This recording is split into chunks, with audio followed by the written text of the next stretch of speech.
like a Hemi. My wrist on gold just like a Hemi. Live life fast just like a Hemi. In the fat lane just like a Hemi. I'm just running something like a Hemi. My wrist on gold just like a Hemi. Live life fast just like a Hemi. Yo, what's up, YouTube? FLA Hemi back at you with another little video, man. Woke up this morning, nice little rock chip in my window. I have to get the windshield replaced now, but that's not what this video is about. Just how my morning was. This video, I'm gonna do a rear differential fluid change, man.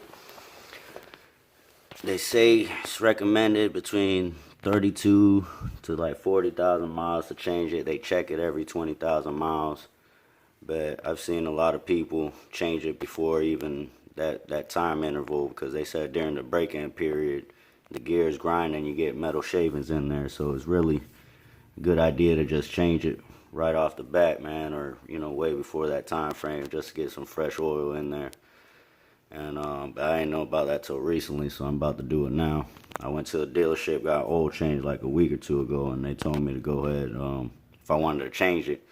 And they charging like $200 something, $200. I'm like, nah, man, I'm gonna do it myself. So I went with the mobile one. The car recommends 75, 85, but they don't even sell that in the stores. I've seen a lot of people go with 75, 90 with no problems, and it's better oil anyway. So that's what I went with. I went with the mobile one, full synthetic. Need this pump and an 8mm hex bit. And this is for the RT models, 8mm. I think for the Scat Pack and Hellcats, I think the bolts might be a little bigger. I've heard 14mm or something. I'm not 100% sure.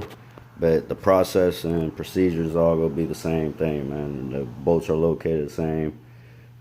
As you know, my car comes with the 262 gears, same as a Hellcat. It's just not limited slip. So basically the same exact setup. So once I get everything set up, I'll show you the first step. Alright, the first step, you want to take the top plug off, you know, basically the top plug. That way you make sure you take the plug out before you take the drain plug, because you don't want to do it backwards, take the drain plug off, and you can't get the top one off to fill it.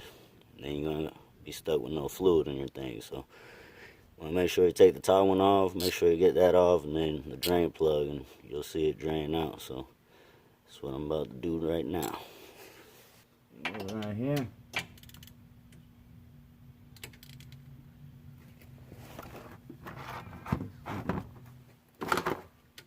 Loosen it, bro.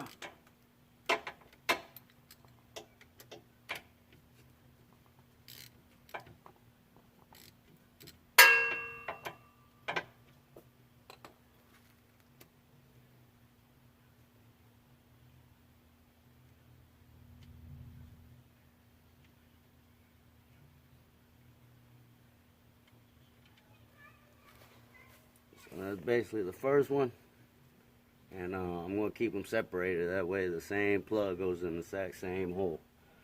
So this one's the top one. I'm going to put it on this side, and then now you do the drain plug, and you'll probably be able to see how dirty this junk is once it starts coming out.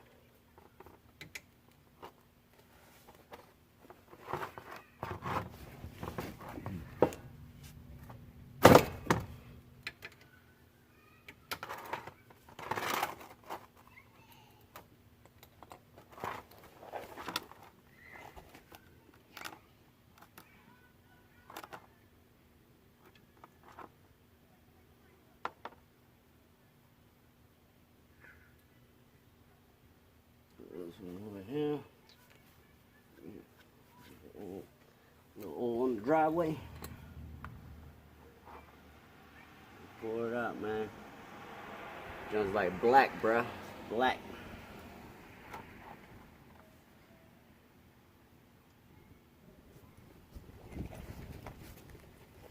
We just let that drain. I'll get me a little rag, clean everything up real quick. And while it's draining, set up your pump. You know, get the other quart ready, stuff like that.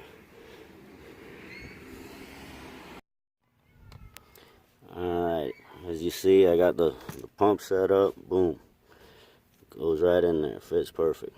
So now what you want to do is just start filling it up. I'm going to put a little bit through the top. That way, you know, some of the leftover old fluid starts flowing out.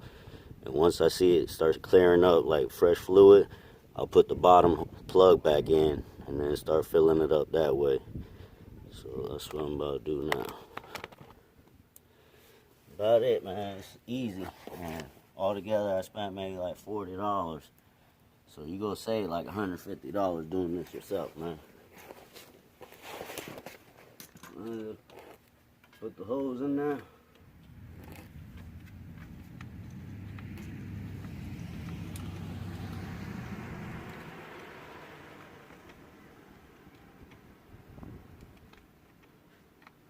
See? Already fresh fluid coming out.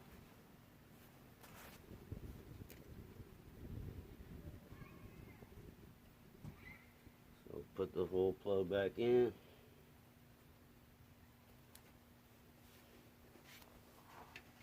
I've heard some people use Teflon tape or something on the threads to put the bolts back in, but I've seen other people do it without that with no issue. So, you know, just keep an eye on it for a couple days after you do it. Make sure you ain't got no leaks or nothing.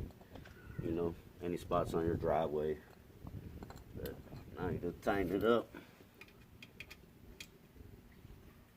You don't want to put too much pressure, but you definitely want to tighten it.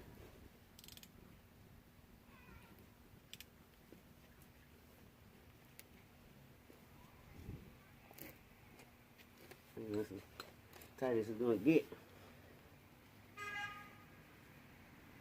If I get any little drops, I'll be surprised. It's pretty tight. And now you just keep pumping it in there, man, until it starts dripping a little bit out the fill hole right here. That's when you know it's full. That's the highest it can get. So once a little bit starts coming out of here, that's when you know it's full.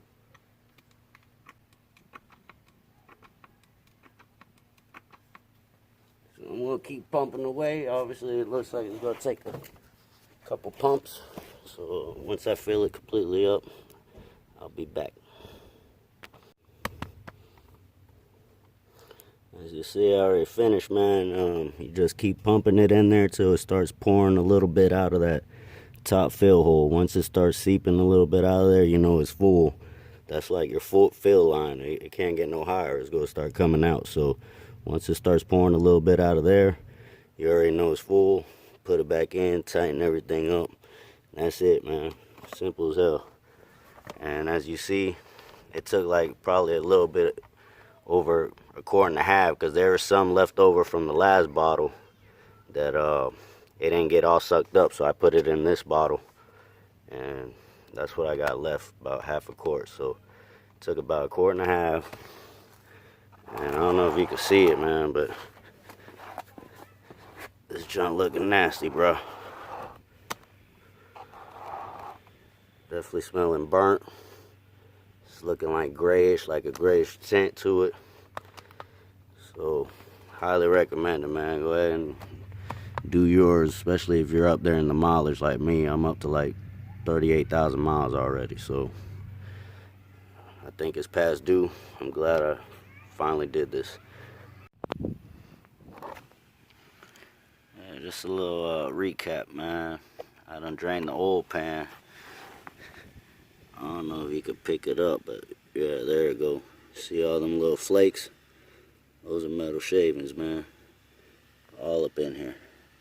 See? Kind of hard to pick up the camera, but you could easily see it with the eye when you go to drain the plug. Nothing but small little pieces of metal in here. So highly recommend y'all change that out. Don't even wait till 35,000 miles, man. If you got a newer car, go ahead and do it right off the bat, man. Oh yeah, for the scat packs, you're gonna need I think it's a limited slip additive or something. You might have to use that if you got a scat pack or a Hellcat. You know, obviously we ain't got limited slip, so I didn't even bother with that. But this synthetic one, it says limited slip friction modifier included, like it's built in there. So I'm guessing that's just good enough for the RTs, man. Without limited slip, just 2 quarts of these, you're good to go. And as you see, tires are looking bald again, man. See the rubber right here, look at that. So definitely gonna need some new tires. That's coming up next again. That's about it, man. We'll dump this oil. Be done with it, man. If you're new to the channel, hit that subscribe button, man. Holla at your boy, man. I know a lot of y'all be watching the videos, y'all ain't subscribing. Hit that subscribe, man. Hook your boy up. Oh, and I also got these black center caps that I put for the rims. It's a lot better than the gray ones that came with. But yeah, hit that subscribe button, man. Like and comment, man. Got any questions, hit me up. That's the way Hammond over.